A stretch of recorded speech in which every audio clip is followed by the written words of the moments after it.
जय श्री कृष्ण। જે જજમાન શ્રીઓ પોતાના દીકરા કે દીકરીના લગ્ન આવતા વર્ષે એટલે દિવાળી પછી પ્લાનિંગ કરી રહ્યા છે, એના માટે ખાસ વિડીયો. આવતા વર્ષે કારતક, માગસર અને પોષ આ 3 મહિના બિલકુલ લગ્નના મુહૂર્તો નથી. કોઈ સંજોગોમાં કોઈ વિધિ વિધાન કરીને કે લગ્ન કરવા સંભવ જ નથી, કારણ કે સિંહસ્થ ગુરુ છે, એટલે ગુરુ સિંહ રાશિમાં છે અને સિંહ રાશિમાં ગુરુ હોય ત્યારે લગ્ન મુહૂર્તો ભારતના ગંગા ગોદાવરીના અમુક મધ્ય ભાગના પ્રદેશોની અંદર બિલકુલ વર્જિત બતાવેલા હોય. હું તમને સમયગાળો આપી દઉં. આવો પંચાંગની અંદર પણ તમને એનો ઉલ્લેખ બતાવું. જન્મભૂમિ પંચાંગનો આધાર લઈએ આપણે.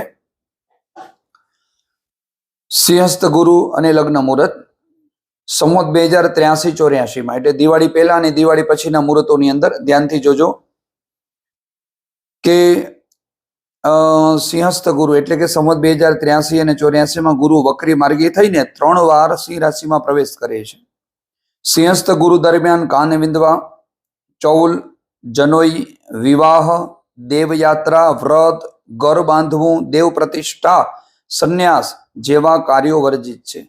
એટલે કે આ માત્ર લગ્ન માટે નહીં, પણ આટલા કાર્યોમાં દેવ પ્રતિષ્ઠા પૂજન કે તમારે કાંઈ જનોઈ કરવી હોય, મુંડન કરાવવું હોય, કાન વિંધાવવા હોય, કોઈ મૂર્તિ પ્રતિષ્ઠા દેવાલયની કરવી હોય તો પણ સિંહસ્થ ગુરુ દરમિયાન આ કાર્ય વર્જિત છે. એ ખાસ ધ્યાન રાખવાનું. ગુરુનો સંપૂર્ણ સિંહસ્થ કાળ વર્જ્ય માનવો એમ શાસ્ત્રોક્ત છે. ગુરુનો સંપૂર્ણ કાળ એ વર્જિત માનવામાં આવે છે. હવે આ ગુરુનો જે સિંહસ્થ કાળ છે કયો છે એ જોઈએ તો 31/10/2026 થી 31/10/2026 થી 25/1/2027 સુધી ગુરુ મઘા નક્ષત્રના પ્રથમ ચરણમાં રહેશે. એટલે કાર્તિક, માગશીર અને પોષ ત્યાં સુધી આખા ભારતમાં લગ્ન મુહૂર્ત વર્જિત છે અને એટલે મુહૂર્તો આપ્યા નથી. બરોબર. 25 તારીખ જોઈએ, 25 જાન્યુઆરી એટલે અહીંયાથી જુઓ. હવે પંચાંગની અંદર 26 જાન્યુઆરીથી મુહૂર્તો આપેલા છે. બરોબર. એ પહેલા કોઈ મુહૂર્તો નથી. પહેલું મુહૂર્ત 26 જાન્યુઆરીથી ચાલુ થશે. અર્થાત આપણે કારતક, માગશર અને પોષ આ 3 મહિના સંપૂર્ણપણે વર્જિત ગણવા પડશે. હવે અમુક પ્રાંતોમાં છૂટ છે ને અમુક પ્રાંતોમાં નથી. એટલે આપણા ગુજરાતમાં તો છૂટ નથી. કયા કયા પ્રાંતોમાં છૂટ છે ને નથી એ પણ જરા તમે અહીંયા નજર કરી લ્યો. જુઓ કે ગંગા નદી અને ગોદાવરી નદી એમનો ઉલ્લેખ આમાં ખાસ સ્પષ્ટ કરેલો છે. આ ખાસ ધ્યાનથી વાંચી જઈએ. ગંગાની ઉત્તરે અને ગોદાવરીની દક્ષિણે આ કાર્ય થઈ શકે છે. એના સિવાયમાં ગંગા અને ગોદાવરી વચ્ચેના પ્રદેશોમાં સિંહના ગુરુમાં માંગલિક કાર્યો નથી કરતા. ધ્યાનથી સમજો કે ગંગાની ઉત્તરે અને ગોદાવરીની દક્ષિણે એમાં શક્ય છે, પણ ગંગા અને ગોદાવરી વચ્ચેના પ્રદેશોમાં. હવે આપણે જોઈએ કે ગંગા અને ગોદાવરી વચ્ચેનો પ્રદેશ કયો આવે છે તો ગંગા નદી ઉત્તરાંચલથી નીકળી બાંગ્લાદેશમાં બંગાળની ખાડીમાં મળે છે. ગોદાવરી નદી નાસિકથી નીકળી આંધ્રપ્રદેશના નસાપુર પાસે બંગાળની ખાડીમાં મળે છે.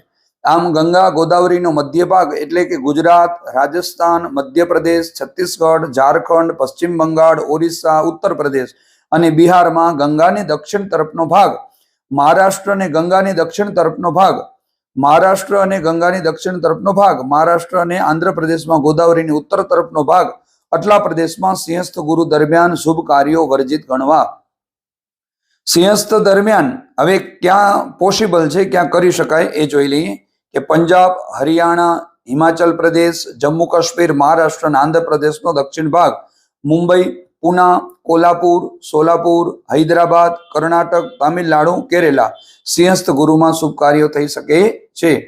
એટલે આપણું ખાસ કરીને જે ગુજરાત પ્રાંત છે એ આ ગંગા ગોદાવરીના મધ્ય ભાગની અંદર આવતું હોવાથી આપણા માટે બિલકુલ જ આ શક્ય નથી કે આપણે આ લગ્ન કરી શકીએ. એટલે ખાસ કરીને જે અમારા ફોલોઅર્સ છે, યજમાનો છે, એ યજમાનો માટે આ વિડીયો અમે શેર કરી રહ્યા છીએ અને અન્ય યજમાનો સુધી આપ આ વિડીયો જલ્દીથી મોકલી દેજો કે ઘણા લોકો આવતા વર્ષે લગ્નનું પ્લાનિંગ કરી રહ્યા હોય અને હજી મુહૂર્ત કઢાવવા ના ગયા હોય તો એ લોકો, અને આવતા વર્ષે મહા મહિના પછી લગ્ન છે, 3 મહિના લગ્ન નથી ને અત્યારે પણ હવે આ વર્ષે પણ લગ્ન બિલકુલ હવે બંધ થઈ ગયા. હવે આ વર્ષે પણ અષાઢ મહિનામાં છેલ્લા લગ્ન છે, એના પછી લગ્નના બિલકુલ મુહૂર્ત નથી. અધિક મહિનો આવશે, પછી ત્યાર પછી ગુરુ પૂર્ણિમા ચતુર્માસ બેસી જાય એટલે 4 મહિના એ પણ લગ્ન નથી અને 3 મહિના બીજા, એટલે 8 મહિના સુધી એપ્રોક્સ બિલકુલ જ લગ્ન નથી.